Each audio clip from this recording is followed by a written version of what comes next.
الحمدللہ رب العالمین والصلاة والسلام علی خاتم النبیین اما بعد فاعوذ باللہ من الشیطان الرجیم بسم اللہ الرحمن الرحیم. پڑھیے الصلاة والسلام علیک یا رسول اللہ وعلی آلک واصحابک یا حبیب اللہ. الصلاة والسلام علیک یا نبی اللہ وعلی آلک واصحابک یا نور اللہ. درود پاک پڑھنے کے بے شمار فضائل و برکات ہیں. حضرت سیدنا امام جعفر صادق رحمۃ اللہ تعالی علیہ فرماتے ہیں، جس نے محمد صلی اللہ تعالیٰ علیہ وسلم اور آپ کے اہل بیت پر 100 مرتبہ درود پاک پڑھا، اللہ پاک اس کی 100 حاجتیں پوری فرمائے گا. بہت ساری حاجتیں، بہت ساری تمنائیں ہمارے دلوں میں ہوتی ہیں. ہم چاہتے ہیں ہماری مشکلیں آسان ہو جائیں، ہماری پریشانیاں دور ہو جائیں. تو سبحان اللہ، سرکار دو عالم علیہ الصلوۃ والسلام اور ان کی آل پر درود پڑھنے کی برکت سے 100 بار درود پڑھیں تو 100 حاجتیں پوری ہو جاتی ہیں. اب طریقہ کیا ہے کہ نبی پاک پر بھی درود پڑھ لیا جائے، آپ کی آل پر بھی. تو اہل بیت پاک یعنی پیارے آقا علیہ الصلوۃ والسلام کے گھر والوں، مثلاً ازواج پاک اور تمام اولاد پاک پر درود پڑھنے کا طریقہ یہ ہے کہ پہلے پیارے نبی رسول ہاشمی صلی اللہ تعالیٰ علیہ وسلم کی خدمت میں درود عرض کریں، پھر اس کے ضمن میں اہل بیت پر درود پیش کریں. مثلاً یوں درود پاک پڑھ لیجئے، اللہم صلی علی محمد وعلی آلہ وسلم. مل کر پڑھ لیتے ہیں، اللہم صلی علی محمد وعلی آلہ وسلم. نبی کی شان میں ہو جس قدر درود پڑھو، نبی کی شان میں ہو جس قدر درود پڑھو، محبوں پاؤ گے جنت میں گھر درود پڑھو. جو اپنے کاموں کا انجام نیک چاہتے ہوں، ہر ایک کام میں تم پیشتر درود پڑھو. 1000 ورد کو یہ ایک دوا کفایت ہے، 1000 درد کو یہ ایک دوا کفایت ہے. جو پیش آئے ذرا بھی خطر درود پڑھو. صلو علی الحبیب صلی اللہ تعالی علی محمد صلی اللہ علیہ وسلم. پیارے پیارے اسلامی بھائیوں، آج کے اجتماع میں ایک بہت ہی عظیم ہستی، بہت ہی مبارک ہستی، جن سے الحمدللہ دنیا بھر کے مسلمان پیار کرتے ہیں، ان کا ذکر خیر کریں گے. وہ کون سی ہستی ہے؟ اس سے پہلے میں انشاءاللہ ایک بڑا خوبصورت ایمان افروز واقعہ سناؤں گا. انشاءاللہ ان ہستی کا بھی تعارف ہو جائے گا اور ہمیں بہت کچھ اس ایک واقعے سے سیکھنے کو ملے گا. حضرت لیث بن سعد رحمۃ اللہ تعالی فرماتے ہیں، میں ایک بار حج کے ارادے سے مکہ مکرمہ حاضر ہوا. نماز عصر ادا کرنے کے بعد میں مسجد الحرام کے قریب جبل ابو قبیس کی طرف چل پڑا.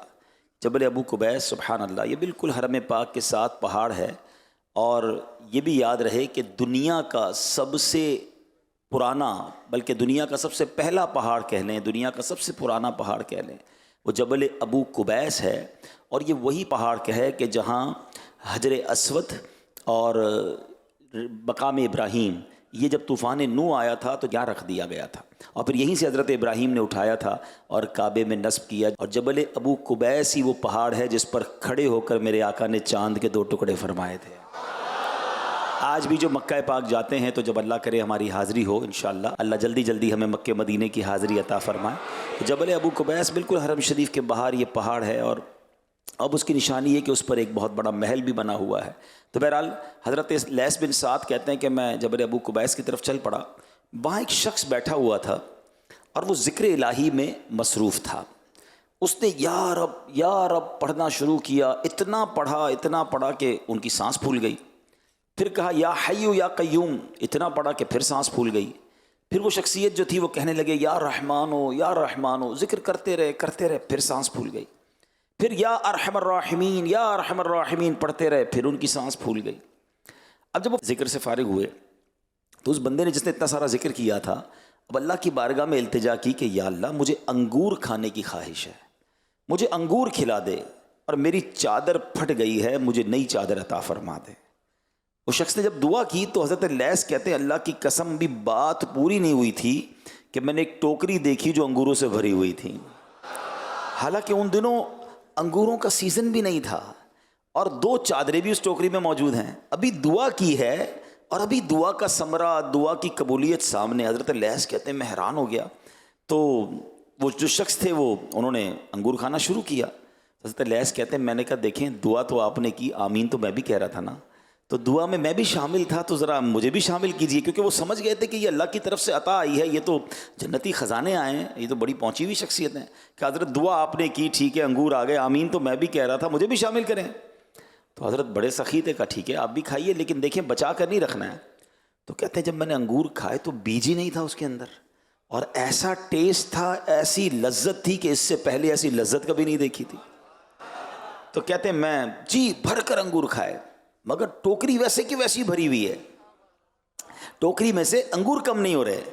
تو آپ کہتے ہیں کہ چادر 2 ہیں، بزرگ اللہ والے تھے، سخی تھے، کہ 2 چادروں میں سے کوئی ایک چادر بھی پسند کر دو۔ تو میں نے کہا مجھے چادر کی تو ضرورت نہیں ہے۔ پھر وہ کہنے لگے تم تھوڑی دیر چھپ جاؤ تو میں چادر کپڑے چینج کر لوں۔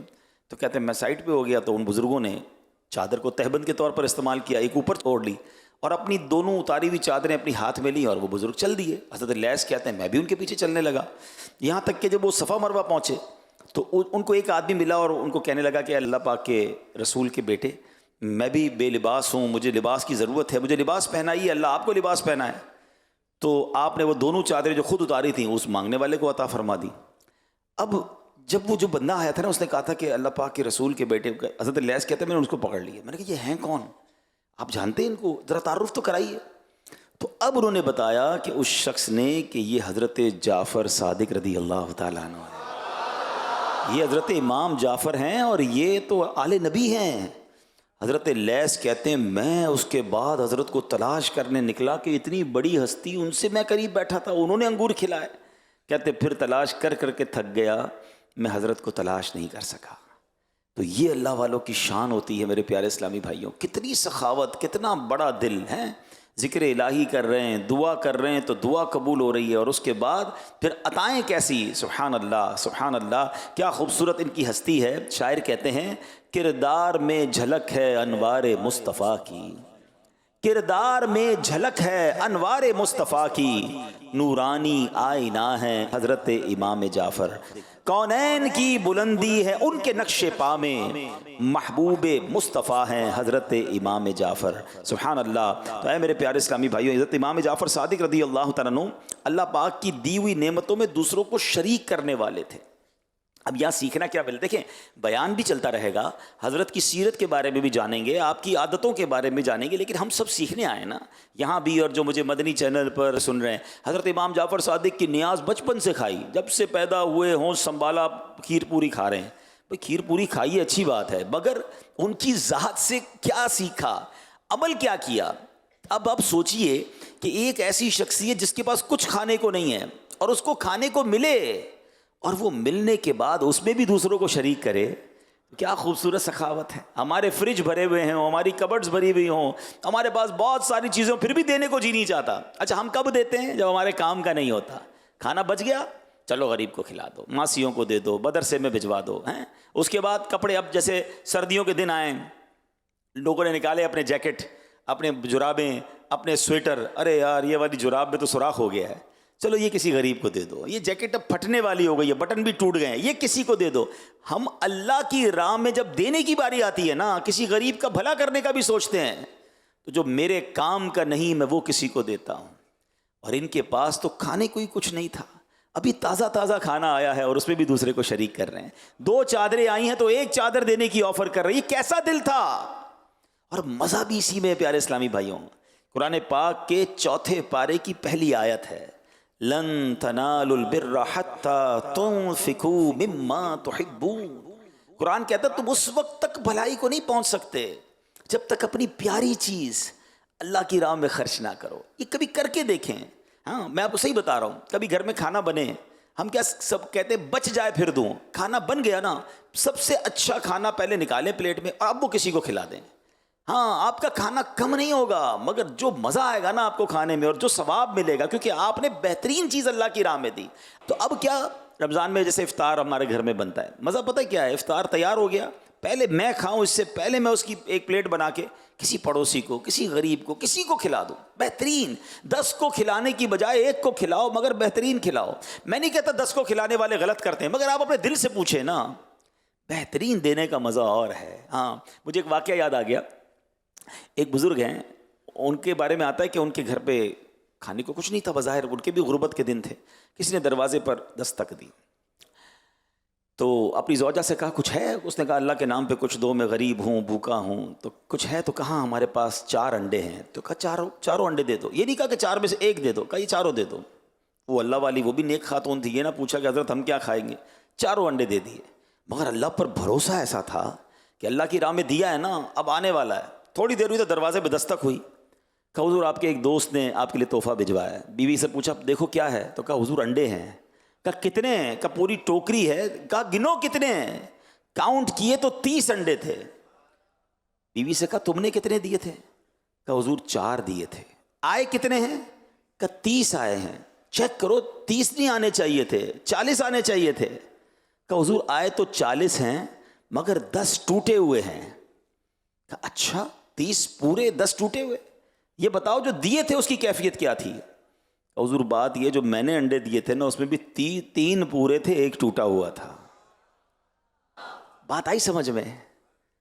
بات ہے گہری، سمجھنی پڑے گی۔ پورے دو گے پورے ملیں گے، ٹوٹے دو گے ٹوٹے ملیں گے۔ اب آپ کی مرضی ہے، اللہ کی بارگاہ میں دینے پورے ہیں یا ٹوٹے ہیں؟ بچنے والا، پھکنے والا، ضائع ہونے والا، جو میں نہ کھا سکوں، کھانے میں بدبو آ گئی، پھر باری آتی ہے غریب کی۔ نہیں، سیکھو آل نبی سے کہ ابھی جنت کی نعمتیں ملی ہیں، فرما رہے آپ بھی ساتھ کھا لیں۔ 2 چادریں آ رہی ہیں، کہہ رہے 1 آپ لے لیں۔ اور یہی صحابہ کا طریقہ، یہی نبی پاک کا انداز۔ اللہ سخاوت دے اور دل کی سخاوت دے، خوشی کے ساتھ بانٹنا۔ مطلب میں کئی لوگ ہیں ماشاءاللہ ایسے، دیکھا ہے میں نے بھی، آپ نے بھی دیکھا ہوگا، جو دوسروں کو کھلا کے خوش ہوتے ہیں، جو دوسروں کو دے کر خوش ہوتے ہیں۔ اور یقین کریں اب تو دنیا اس پر ریسرچ کر رہی ہے کہ what is the definition of happiness, خوشی کی تعریف کیا ہے۔ میرے پاس مال آ جائے، میں نعمتیں استعمال کر لوں، میں خوش ہو جاؤں؟ نہیں، اب دنیا اس نتیجے پر پہنچی کہ تم کسی کے ساتھ ایسا برتاؤ کرو کہ وہ خوش ہو جائے، اس کے چہرے کی مسکراہٹ تمہیں خوشی عطا کر دے گی۔ اور آپ یہ کر کے دیکھیں، کسی ایک کی عید اچھی کر دیں، کسی ایک کی شادی اچھی کر دیں، کسی ایک کی کھانا اچھا کر دیں، کسی ایک کو لباس پہنا دیں، بس کسی کی دکھ دور کر دیں۔ وہ جب مسکرائے گا نا، وہ بچہ ہو یا گھر والا ہو یا واٹ ایور، اس مسکراہٹ سے جو آپ کو خوشی ملنی ہے، بلکہ آپ اس کو نہ بھی دیکھ سکیں، انشاءاللہ جو اس نے ہاتھ اٹھا کر دعا کرنی ہے، اللہ آپ کے دل کو خوشیوں سے معمور کر دے گا۔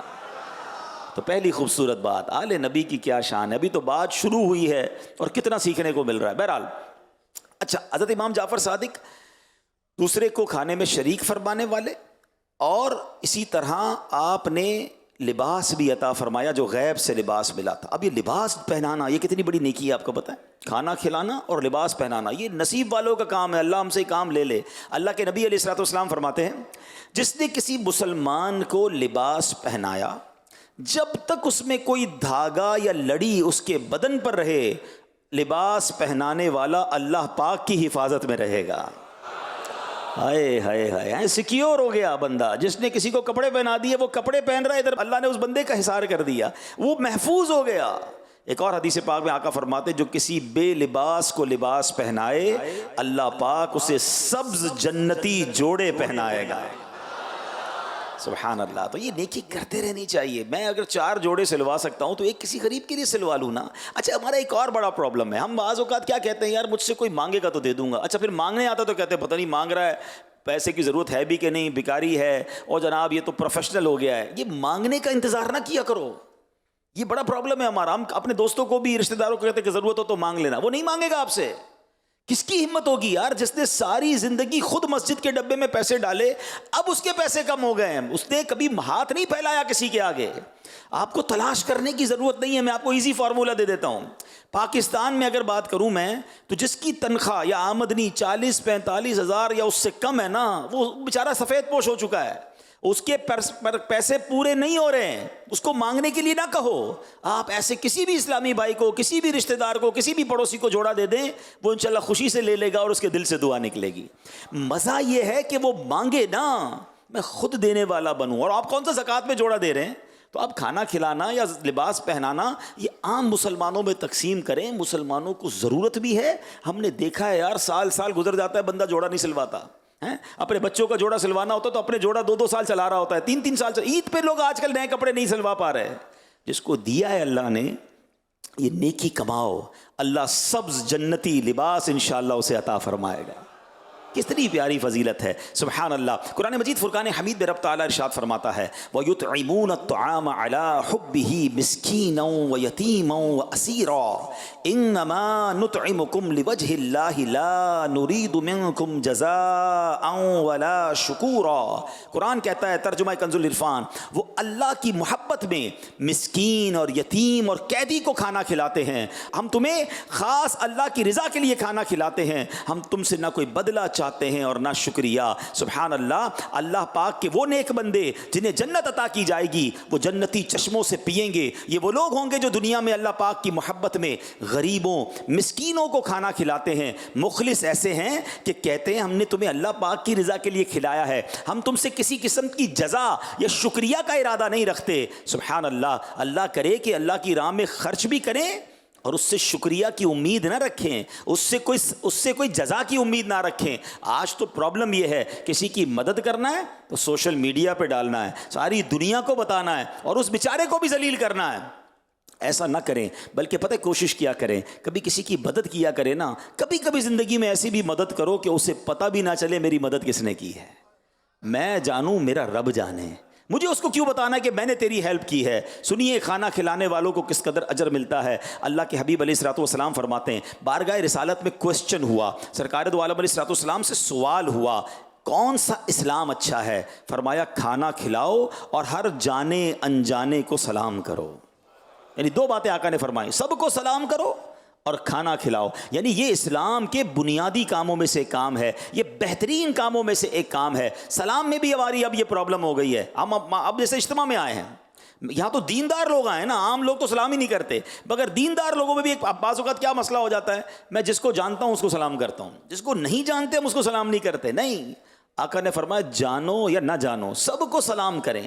اور یاد رکھیے، روایتوں میں آتا ہے جو بندہ چاہتا ہے نا اس کے دل سے تکبر دور ہو جائے، دل میں عاجزی آ جائے، وہ ہر کسی کو سلام کرے. ہاں، اور سلام میں پہل کیا کریں، ثواب بھی زیادہ ملتا ہے اور عاجزی بھی ہوتی ہے. آگے سنیے، حضرت عبداللہ ابن عمر رضی اللہ تعالیٰ سے روایت ہے، آخری نبی مکی مدنی صلی اللہ تعالیٰ علیہ وسلم نے فرمایا، رحمان کی عبادت کرو، کھانا کھلاؤ اور سلام کو عام کرو اور جنت میں سلامتی سے داخل ہو جاؤ. جنت پہ سب جانا چاہتے ہیں نا. 3 کام فرمایا ہے. کیا فرمایا؟ رحمان عز و جل کی عبادت کرو، کھانا کھلاؤ اور سلام کو عام کرو. یہ 3 کام ہو گئے، اب جنت میں سلامتی سے داخل ہو جاؤ. تو ان تینوں کاموں کو پکڑ لینا، نماز کی پابندی کریں، روزے رکھیں اور اس کے ساتھ سلام کو عام کریں. اچھا، کھانا کھلانے کی میں جہاں تک بات ہے، ہو سکتا ہے یہاں مجھے کچھ ایسے اسلام میں بھی سوچ رہے ہوں، سن رہے ہوں کہ یار یہ تو امیروں کا کام ہے. اصل میں ہم ہر نیکی میں بعض اوقات یہ ریئلائز کر لیتے ہیں کہ یہ میرے حصے کا کام نہیں ہے. دیکھیں یہاں کہیں بھی نہیں لکھا نبی پاک علیہ الصلوۃ والسلام نے کہ 2 دیگ کھانا کھلاؤ، چکن بریانی کھلاؤ، ایسا کہیں بھی نہیں ہے. ہر بندہ اپنی حیثیت کے مطابق، آپ روز کی کھجور کھلانا شروع کر دینا، ایک نوالا کھلانا شروع کریں، مگر کھلانے والے بن جاؤ. میں ایک بار قبلہ مفتی قاسم صاحب کے ساتھ ایک ٹریول پہ تھا، تو ایک شخصیت کے بارے میں بات ہو رہی تھی جو سالانہ کروڑ روپے کا لنگر کھلاتے ہیں.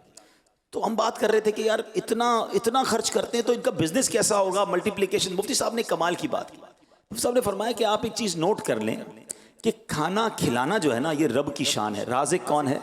اللہ کریم ہے. رزق دینے کا وعدہ رب کا ہے نا. مفتی صاحب نے فرمایا جو بندہ اللہ کریم کے اس کرم میں اپنا حصہ ملاتا ہے، شامل ہو جاتا ہے، لوگوں تک وسیلہ بنتا ہے، کھلانے والی ذات تو رب کی ہے. فرمایا اللہ پاک اس کے رزق میں برکت ڈال دیتا ہے.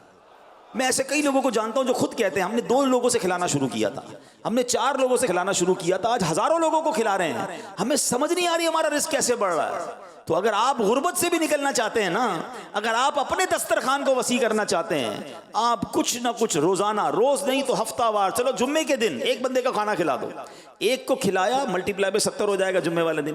تو یہ نیکی ہے، اور اتنی بڑی نیکی ہے. پیارے آقا علیہ الصلوۃ والسلام فرماتے ہیں بے شک جنت میں ایسے بالا خانے ہیں جن کا باہر والا حصہ اندر سے اور اندرونی حصہ باہر سے نظر آتا ہے. عرض کی گئی حضور یہ گھر کس کے ہوں گے؟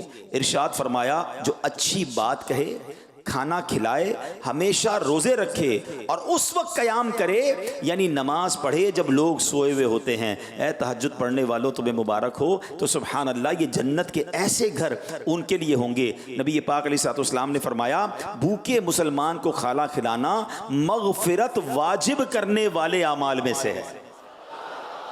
آج کل کتنے مسلمان بھوکے ہوتے ہیں. ہمیں کوشش کرنی چاہیے کھانا کھلانے والے کام میں اپنا حصہ ملانا چاہیے. یہاں بہت ساری بڑی تعداد میں لوگ ہیں، آپ کو لگتا ہے یہ کام میں نہیں کر سکتا. دعوت اسلامی کے دسترخوان پر روزانہ ہزاروں ہزار اسلامی بھائی کھاتے ہیں.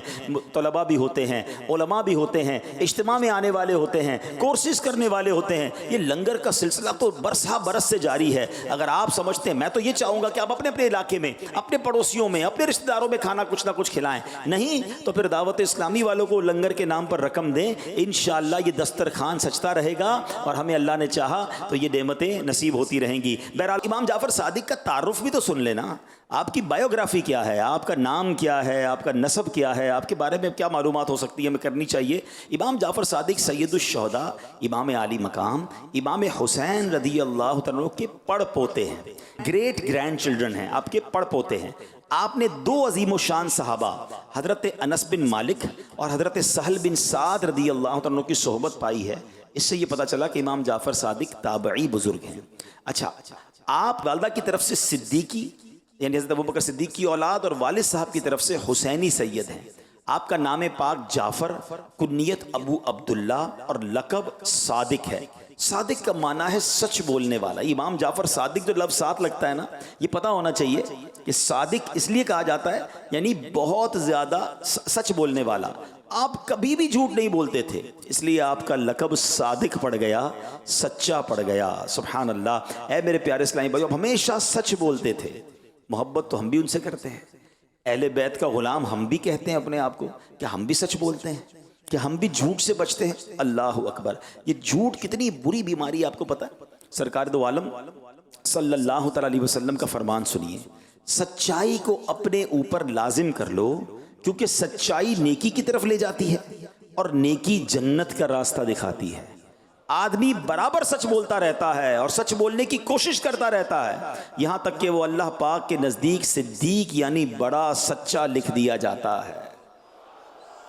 آقا فرماتے جھوٹ سے بچو، کیونکہ جھوٹ گناہ کی طرف لے جاتا ہے اور گناہ جہنم کا راستہ دکھاتا ہے. اور آدمی برابر جھوٹ بولتا رہتا ہے اور جھوٹ بولنے کی کوشش کرتا رہتا ہے، یہاں تک کہ اللہ پاک کے نزدیک کذاب یعنی بڑا جھوٹ بولنے والا لکھ دیا جاتا ہے. اب پرابلم یہ ہے کہ پہلے ہم جب چھوٹے تھے نا، ہم یہ دیکھتے تھے کہ بندہ کبھی کبھی جھوٹ بولتا ہے. اب ایسا لگتا ہے انسان کبھی کبھی سچ بولتا ہے. ہر بات میں لوگوں کو جھوٹ بولنا ہے، کاروبار میں جھوٹ بولنا ہے، دوستوں میں جھوٹ بولنا ہے، مذاق میں جھوٹ بولنا ہے، ہنسانے کے لیے جھوٹ بولنا ہے. نہ کریں ایسا. احادیث میں مضمون ملتا ہے کہ جب بندہ ایک بار جھوٹ بولتا ہے اس کے منہ سے اتنی بدبو نکلتی ہے کہ رحمت کا فرشتہ 1 میل دور ہو جاتا ہے. اب جو روز جھوٹ بول رہا ہے کتنے فرشتے دور کر دیے اس نے. ہم کہتے ہیں پتہ نہیں گھر میں رحمت نہیں آ رہی، بیماریاں دور نہیں ہو رہی، قرضے اتر نہیں رہے، ٹینشنیں دور نہیں ہو رہی. ارے بھائی جھوٹ بول بول کے رحمت کے فرشتے تو دور کر دیے. نہ کریں ایسا. ہم سچے کے امتی ہیں، سچوں کے غلام ہیں. ہمارے آقا سچے، ان کی آل سچی، اولیاء کرام صحابہ کرام سچے. پھر ہمیں کیا ہو گیا؟ ہم کیوں جھوٹ بولتے ہیں؟ نیت کریں امام جعفر صادق رضی اللہ عنہ سے محبت کرنے والو، اب زندگی میں کبھی انشاءاللہ جھوٹ نہیں بولیں گے انشاءاللہ. اچھا، جب بندہ سچا ہوتا ہے نا، پھر اس کی زبان سے جو نکلتا ہے نا، آئے ہائے، ایسا بعض اوقات تو تیر کی طرح اثر کرتا ہے. کچھ مبلغین بھی ملتے ہیں، کچھ لوگ بھی ملتے ہیں، کہتے ہیں حضور کوئی نسخہ بتا دیں زبان میں تاثیر آ جائے، بات کریں تو دل میں اتر جائے. دیکھیں جو سچا ہوتا ہے نا، اندر سے صاف ہوتا ہے، اس کی زبان میں اللہ پاک ایسی تاثیر عطا فرماتا ہے کہ وہ بات دل میں اتر جاتی ہے. میں پرانے بزرگوں کی مثالیں دوں، چلو میں آج کے دور کی مثال دیتا ہوں.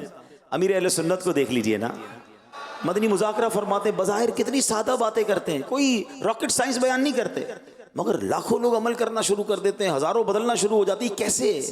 یہ سچے کی زبان سے جب کوئی لفظ نکلتا ہے اور پھر سبحان اللہ، اللہ کے بھروسے پر کوئی بات وہ کر لیں اللہ والے، تو اللہ وہ پوری فرما دیتا ہے. امام جعفر صادق رضی اللہ عنہ کے پاس ایک شخص آیا، کہتا ہے حضور میں 10,000 دینار دیے اور کہا میں حج کے لیے جا رہا ہوں، میری رقم سنبھال کے رکھیے اور کوئی میرے لیے اچھا سا گھر خرید لیجئے. آپ نے کہا ٹھیک ہے. پیسے اس سے لیے، وہ بندہ چلا گیا حج پہ. حج سے واپس آیا، کہتا حضور میرا گھر کہاں ہے؟ آپ فرماتے میں نے تمہارے پیسوں سے تمہارے لیے جنت میں گھر خرید لیے. وہ پیسے اللہ کی راہ میں کہیں خرچ کر دیے ہیں اور سبحان اللہ فرمایا تمہارے لیے جنت میں گھر خرید لیا ہے. تو وہ شخص بھی اللہ والوں کا چاہنے والا تھا، کہا حضور کوئی رسید تو دیجئے. آپ نے رسید بنا کے اسے دے دی کہ جنت کے گھر کی رسید ہے. اللہ پر بھروسہ تھا نا، مقام تھا، سبحان اللہ. اب وہ شخص خوشی خوشی گھر گیا. اب جب آخری وقت اس شخص کا آیا تو اس نے وصیت لکھوائی کہ اور تو کوئی عمل نہیں ہے. ایک رسید دیے امام جعفر صادق نے، مروں تو میری کفن میں ڈال دینا. ہو سکتا ہے یہ بیان میرا سنا جائے گا سوشل میڈیا پہ، مذاق اڑانے والے مذاق اڑائیں گے، وہ اپنا کام کریں. اللہ پاک جسے چاہے جو عطا فرما دے. اللہ والے تھے نا آپ نے. اب جب وہ رسید دی اس نے اپنے کفن میں ڈال دی. اب ہوا یہ کہ جب اس کو دفنا دیا گیا تو دوسرے دن وہ رسید جو ہے قبر کے اوپر رکھی ہوئی ہے اور اس کے پیچھے لکھا ہے امام جعفر صادق نے جو وعدہ کیا تھا وہ پورا ہو گیا، یعنی اس شخص کو جنتی گھر عطا کر دیا گیا. چاہیں تو اشاروں سے اپنے کایا ہی پلٹ دیں دنیا کی، یہ شان ہے ان کے غلاموں کی، سرکار کا عالم کیا ہوگا. تو یہ تو آل نبی ہے نا. تو سبحان اللہ، اللہ کا جو ولی ہوتا ہے اب وہ ہاتھ اٹھا کر دعا فرما دے. اب یہ حدیث پاک سے ذرا اس کو میچ کیجئے گا. نبی پاک علیہ السلام فرماتے جس کا مضمون ہے کچھ لوگ وہ ہوتے ہیں پرا گندہ بال، میلے کچیلے لباس والے، جن کو کوئی اپنی محفل میں نہ بلائے، آئیں تو کوئی نوٹس نہ کرے. اللہ اکبر. اور آقا فرماتے ہیں جب وہ کسی بات پر قسم اٹھا لیں تو اللہ ان کی قسم کو پوری فرما دیتا ہے. اچھا یہاں ایک اور بات سیکھنے والی ملی نا کہ بعض اوقات میلے کچیلے کپڑوں والے غریب سا بندہ ہمارے قریب آ کر بیٹھتا ہے، ہم اس کو لفٹ ہی نہیں کراتے. ہمیں نہیں پتا اس کا اللہ کی بارگاہ میں کیا مرتبہ ہے. تو یاد رکھیے گا ہمیں ہر کسی سے ادب سے بات کرنی ہے، ہر کسی سے پیار سے بات کرنی ہے. اللہ نے اپنے اولیاء کو اپنے بندوں میں چھپا کر رکھا ہے. تو حضرت امام جعفر صادق رضی اللہ عنہ اس واقعے سے یہ بھی پتہ چلتا ہے کہ ہمیں سب سے محبت، سب سے پیار سے پیش آنا ہے. ہم کسی کو ڈانٹ کے گزر جاتے ہیں، کسی کو جھڑک کے گزر جاتے ہیں، کوئی ٹھیلے والا، کوئی رکشے والا، کوئی بیچارہ مسجد کا خادم. نہیں نہیں نہیں، ٹھیک ہے دنیاوی طور پر اس کو کوئی ترقی نہ مل سکی، اللہ کی بارگاہ میں اس کا کیا مقام ہے ہمیں نہیں پتہ. تو سب سے محبت سے بات کرنی ہے. امام جعفر صادق رحمۃ اللہ تعالی علیہ کی کچھ عادتیں سنیے. آپ کی خوبصورت عادتیں کیا تھیں؟ آپ کی طبیعت میں بہت خوش اخلاقی تھی، ہونٹوں پر اکثر مسکراہٹ سجی رہتی تھی. پیارے آقا مکی مدنی مصطفیٰ علیہ السلام کے اتنے با ادب تھے کہ جب بھی ذکر مصطفیٰ ہوتا تو تعظیم کے سبب رنگ زرد ہو جاتا. کبھی بے وضو حدیث پاک بیان نہ فرماتے، نماز و تلاوت میں مشغول رہتے. آپ کی گفتگو یعنی جو کانورزیشن ہوتی وہ فضول گوئی سے پاک ہوتی. اتنا بڑا مرتبہ، آل نبی ہیں، امام حسین کے پڑھ پوتے ہیں، مگر خوف خدا کا عالم یہ ہے کہ آپ موت کو کثرت سے یاد کرتے تھے. آپ کی عادت مبارکہ تھی رات کو قبرستان تشریف لے جایا کرتے اور قبر والوں سے پتہ ہے کیا کہتے؟ اے قبر والوں کیا بات ہے، میں تم لوگوں کو پکارتا ہوں تم کوئی جواب نہیں دیتے. پھر فرماتے افسوس میرے اور تمہارے درمیان پردہ ہو گیا ہے، لیکن جلد میں بھی تمہارے جیسا ہونے والا ہوں. آپ یہی فرماتے رہتے یہاں تک کہ صبح ہو جاتی. آپ نماز فجر کے لیے مسجد تشریف لے جاتے. اللہ اکبر. آخرت کی یاد کے لیے، دنیا سے بے رغبتی کے لیے، اپنی قبر کو یاد کرنے کے لیے آپ قبرستان جایا کرتے. اے میرے پیارے اسلامی بھائیوں، نیک لوگوں کی زندگی میں یہ معمول رہتا تھا کہ قبرستان جا کر اپنی قبر کو یاد کرنا. ہمیں بھی کوئی نہ کوئی ایسا ٹائم رکھنا چاہیے، ہفتے میں کوئی ایک دن ایسا رکھیں جن کے بالخصوص والدین یا رشتہ دار دنیا سے چلے گئے، قبرستان جائیں، ان کی قبر پر فاتحہ بھی پڑھیں، مگر ساتھ ساتھ اپنے آپ کو یاد بھی دلائیں کہ جگہ جی لگانے کی دنیا نہیں ہے، یہ عبرت کی جا ہے، تماشا نہیں ہے. میں ایک بہت بڑی شخصیت سے کچھ عرصہ پہلے عرب امارات میں ملا. اربوں پتی شخصیت تھی. تھی لیکن بڑے سادہ سے رہتے تھے. میں نے کہا کہ آپ کو اتنا اللہ نے نوازا ہے مگر میں آپ سے جس طرح مل رہا ہوں آپ بہت ڈاؤن ٹو ارتھ ہیں, بہت آپ جو ہے وہ عاجزی والے ہیں, اس کی کیا وجہ ہے؟ تو اس نے بڑی کمال کی بات بتائی. وہ کہتے ہیں میں جس علاقے میں گاؤں میں رہتا تھا میرے والد صاحب روزانہ جب میں اسکول جاتا تھا یا مدرسے جاتا تھا مجھے لے کر جاتے تھے, راستے میں قبرستان آتا تھا, وہ قبرستان کے پاس کھڑے ہو جاتے تھے اور مجھے کہتے تھے بیٹا کتنی بھی ترقی کر لو آخر آنا ادھر ہی ہے. کہتے مجھے سمجھ آ گئی کہ میں جدھر بھی پہنچ جاؤں آگاہ اپنی موت سے کوئی بشر نہیں, سامان 100 برس کا ہے, پل کی خبر نہیں, جانا اسی 2 گز کی قبر میں, بنگلے ہو گئے, گاڑیاں ہو گئی, کرو فر ہو گیا, جاہو جلال ہو گیا. وہ کہتے نا ایک قبر پر ایک تختی لگی ہوئی تھی, میں بڑا اہم تھا یہی میرا وہم تھا. ہاں ہمیں لگتا ہے میرے بغیر دنیا کو بہت مشکل ہو جائے گی, نہیں جناب, کسی کے جانے سے دنیا رکتی نہیں ہے. بڑے بڑے چلے گئے اور ہم بھی چلے جائیں گے, تھوڑے دن گھر والے یاد کریں گے, تھوڑے دن دوست شاید یاد کر لیں گے, پھر بھولی بسری داستان ہو جائیں گے, پھر میں ہوں گا, میری قبر ہوگی, میرے اعمال ہوں گے. کاش قبرستان جا کر یہ خیال آتا رہے کہ کہیں بھی چلا جاؤں آنا ادھر ہے. جس کو یہ سمجھ آ گئی نا پھر وہ حرام روزی کیسے کمائے گا؟ ارے کبھی دیکھا کسی قبر کے اندر کوئی تجوری ہو, کسی کفن میں کوئی جیب دیکھا آپ نے؟ سب کچھ پیچھے رہ جائے گا. پھر حرام کیوں کماؤں, پھر کیوں حرام کاموں کی طرف جاؤں جب جانا ہی 2 گز کی قبر میں ہے. سارا لباس اتار لیا جائے گا, لٹھے کا کفن دیا جائے گا, اربوں پتی کو بھی وہی کفن دیا جائے گا, فٹ پاتھ پہ مرنے والے کو بھی وہی کفن دیا جائے گا. ارب پتی کی قبر 10 گز کی نہیں, وہی 2 گز کی ہوگی. نہیں, غریب فقیر کی قبر بھی ویسی ہوگی. اب اندر جا کر کسی کی قبر تو جنت کا باغ بن جائے گی. کوئی جنت کی نعمتیں اٹھا رہا ہوگا, کوئی جنت کی کھڑکی کی ہوا کھا رہا ہوگا, کسی کی قبر میں سانپ اور بچھو آ جائیں گے. اللہ اکبر. اے میرے پیارے اسلامی بھائیوں, امام جعفر صادق کس قدر خوف خدا والا تھے. بچپن میں ہی آپ کا یہ انداز تھا, آپ خوف خدا سے خوب روتے, ہچکیاں لیتے, یہاں تک کہ دیکھنے والوں کو آپ سے ہمدردی ہو جایا کرتی. آپ کے بچپن کا واقعہ ہے, 4 سال کی عمر ہے, زاروں کتار رو رہے ہیں. ارے 4 سال کی عمر کیا ہوتی ہے, اللہ اکبر, مگر اس خون میں چونکہ خون نبوی تھا, خون رسالت تھا, پیارے آقا علیہ الصلوۃ والسلام کی اولاد میں سے ہیں, 4 سال کی عمر میں زاروں کتار رو رہے ہیں. کسی نے کہا کہ حضور کیا بات ہے, کچھ چاہیے تو مجھے بتائیے, اے ننھے شہزادے کس بات سے رو رہے ہیں؟ یہ سن کر آپ مزید رونے لگے اور کیا کہتے ہیں, کہتے ہیں چچا جان اللہ پاک کے غضب اور عذاب جہنم کو سوچ کر مجھے خوف آ رہا ہے, میں اس لیے رو رہا ہوں. ان صاحب نے کہا بیٹا آپ تو ابھی بڑے چھوٹے ہیں, آپ تو نابالغ ہیں, آپ کیوں رو رہے ہیں؟ اللہ اکبر. انہوں نے کہا کہ بیٹا اطمینان رکھیے, بچوں کو عذاب نہیں دیا جائے گا. سبحان اللہ, مگر سوچ کیسی ہے, فکر آخرت کیسی ہے. وہ کہتے ہیں چچا جان کبھی آپ نے دیکھا ہے بڑی بڑی لکڑیاں جب جلانی ہوتی ہیں, بڑی آگ لگانی ہوتی ہے تو چھوٹی چھوٹی لکڑیوں کو پہلے جلایا جاتا ہے, پھر بڑی لکڑیاں جلائی جاتی ہیں, پھر بڑی آگ سلگائی جاتی ہے. چچا جان میں ڈرتا ہوں کہ ابو جہل اور ابو لہب جیسے بڑے بڑے کافروں کو جہنم میں جلانے کے لیے کہیں مجھ چھوٹے سے کو بھی نہ ڈال دیا جائے. اللہ اکبر. آپ ذرا غور کیجئے, وہ آل نبی ہیں اور سبحان اللہ اس قدر عظیم خاندان سے ہیں, مگر خوف خدا کا یہ عالم ہے. کبھی مجھے اور آپ کو فکر ہوئی, کبھی ہماری آنکھوں سے آنسو بہے, کبھی ہماری رات کو نیند اس لیے نہ آئی ہو کہ مرنے کے بعد ہوگا کیا, قبر میں میرا کیا حال ہوگا, کہیں مجھے جہنم میں تو نہیں ڈال دیا جائے گا. ہمیں فکریں ہیں مگر دنیا کی فکریں ہیں. ہم میں سے بہت سارے ایسے ہوں گے جو رات اس لیے نہیں سوئے ہوں گے کہ کاروبار کا کیا ہوگا, نوکری کا کیا ہوگا, بچوں کا کیا ہوگا, خاندان کا کیا ہوگا, اتنی ٹینشنیں. حالانکہ اس ٹینشن کا میرے آپ کا تعلق نہیں ہے. رب نے پیدا کیا ہے تو وہی رزق عطا فرمائے گا. رزق کا تو وعدہ ہے, مغفرت کا وعدہ نہیں. جس چیز کی ٹینشن ہونی چاہیے تھی اس کی ٹینشن ختم ہو گئی, اور جس کی ٹینشن لینی نہیں تھی اس کی ٹینشن لے کے بیٹھے ہوئے.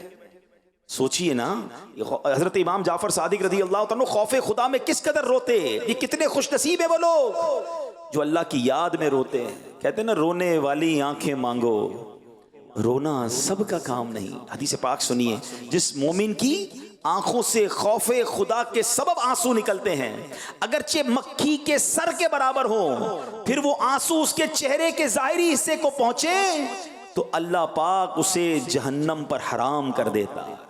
سرکار دو عالم علیہ الصلوۃ والسلام نے فرمایا اللہ پاک کے کچھ فرشتے ایسے ہیں جن کے پہلو خوف خدا کے سبب لرزتے رہتے ہیں، ان کی آنکھ سے گرنے والے ہر آنسو کے قطرے سے ایک فرشتہ پیدا ہوتا ہے جو کھڑے ہو کر اپنے رب کی پاکی بیان کرنا شروع کر دیتا ہے۔ رحمت دو جہاں مکی مدنی سلطان صلی اللہ تعالی علیہ وسلم نے فرمایا خوف خدا سے رونے والا ہرگز جہنم میں داخل نہیں ہوگا حتیٰ کہ دودھ تھن میں واپس آ جائے۔ مشہور مفسر قرآن حضرت مفتی احمد یار خان نعیمی رحمۃ اللہ تعالی علیہ فرماتے ہیں اس حدیث پاک کی شرح میں کہ جیسے دوہے ہوئے دودھ کا تھن میں واپس جانا ممکن نہیں ہے، ایسے خوف خدا سے رونے والے کا دوزخ میں جانا بھی ممکن نہیں ہے۔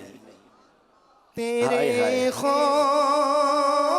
سے تیرے ڈر سے ہمیشہ، تیرے خوف سے تیرے ڈر سے ہمیشہ میں تھر تھر رہوں کانپتا یا الہی، میں تھر تھر رہوں کانپتا یا الہی۔ اب اس طرح کے جب اجتماعات ہوتے ہیں، دعوت اسلامی کے اجتماعات میں ہم دیکھتے ہیں، محافل میں دیکھتے ہیں لوگ آنسو بہا رہے ہوتے ہیں اللہ کی یاد میں، نبی پاک کے عشق میں۔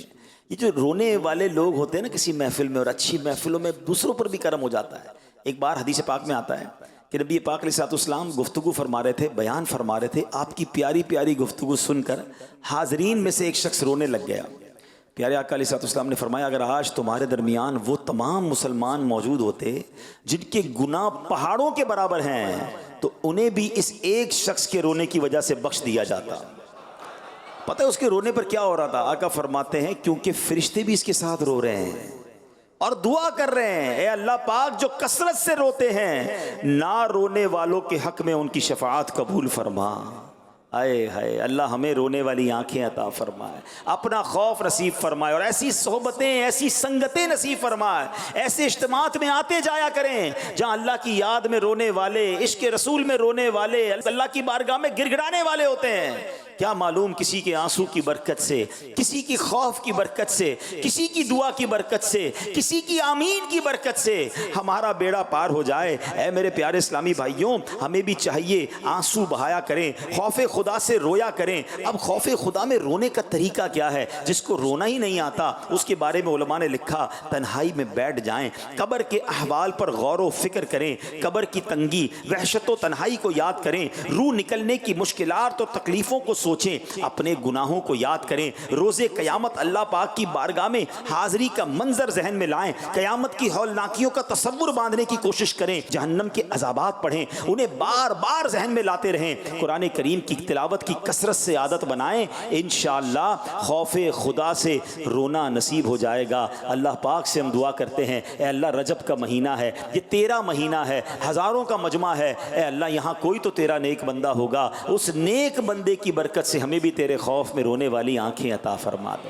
اے اللہ ان آنسوؤں کے صدقے جہنم کی آگ ہم پر ٹھنڈی فرما دے۔ اے میرے پیارے اسلامی بھائیوں، اب یہاں میں کچھ دعوت اسلامی کے مبلغین، کچھ یہاں پر ماشاءاللہ دیندار لوگ بھی نظر آ رہے ہیں اور مدنی چینل پر بھی لوگ سن رہے ہیں، ہم نمازی بن جاتے ہیں، سر پر امامہ، چہرے پر داڑھی، یا جناب کچھ مذہبی حلیہ، کوئی ذمہ داری آ جاتی ہے نا تو لوگ تعریفیں کرنا شروع کر دیتے ہیں۔ لوگ کہتے ہیں آپ تو بڑے نیک ہیں، ہمارے لیے دعا کر دیجئے، آپ تو جناب بڑے بہت زیادہ مبالغہ کر رہے ہوتے ہیں۔ اب سنیے اس وقت دل کو کیسے قابو پانا ہے۔ امام جعفر صادق کے بارے میں آتا ہے کہ اپنے دور کے بہت بڑے عالم اور ولی کامل حضرت داؤد طائی نے ایک بار امام جعفر صادق کی خدمت میں عرض کی، علی جاں آپ تو اہل بیت پاک میں سے ہیں، مجھے کچھ نصیحت فرمائیے۔ امام جعفر صادق خاموش رہے۔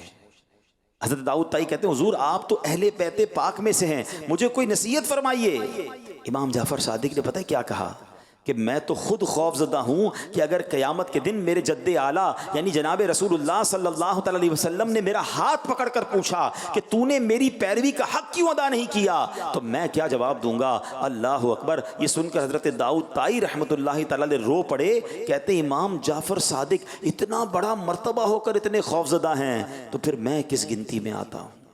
اللہ کرے کہ یہ احساس ہمیں بار بار رہے کہ ہم کچھ بھی نہیں ہیں، میں سب سے بڑا گناہ گار ہوں، ہم نے اگر کچھ نیک اعمال کر بھی لیے ہیں ہمیں کیا معلوم وہ قبول ہوئے کہ نہیں، اس میں اخلاص تھا کہ نہیں۔ اللہ کرے کہ ڈر کی کیفیت، خوف کی کیفیت، ہاں یہ ضرور ہے، الایمان بین الخوف والرجاء، ہمیں خوف بھی رکھنا ہے، اللہ کی رحمت سے امید بھی رکھنی ہے، مگر جس کو کہتے ہیں نا کہ اپنی ذات پر سیٹسفائی نہیں ہونا ہے، ہمیں ڈرتے رہنا ہے، اور یہی اللہ والوں کا انداز رہا۔ بہرحال اللہ کرے کہ ہمیں ان بزرگوں کے صدقے سچا خوف خدا نصیب ہو جائے، اور جن کو یہ خوف خدا نصیب ہو جائے نا، اللہ اکبر، اس میں کس قدر پھر عطائیں ہوتی ہیں۔ حضرت ابوبکر صدیق رضی اللہ تعالیٰ عنہ آخری بات خلیفہ اول ہیں، قطعی جنتی ہیں، کئی بار نبی پاک سے گویا جنت کی بشارت لی ہے، مگر آپ کے خوف خدا کا عالم یہ تھا کہ ایک بار آپ قیامت کے متعلق غور و فکر کر رہے تھے، جنت و دوزخ، میزان عمل کے بارے میں غور و فکر کر رہے تھے، اتنا خوف خدا کا غلبہ ہوا کہ آپ نے شدت غم سے کیا فرمایا،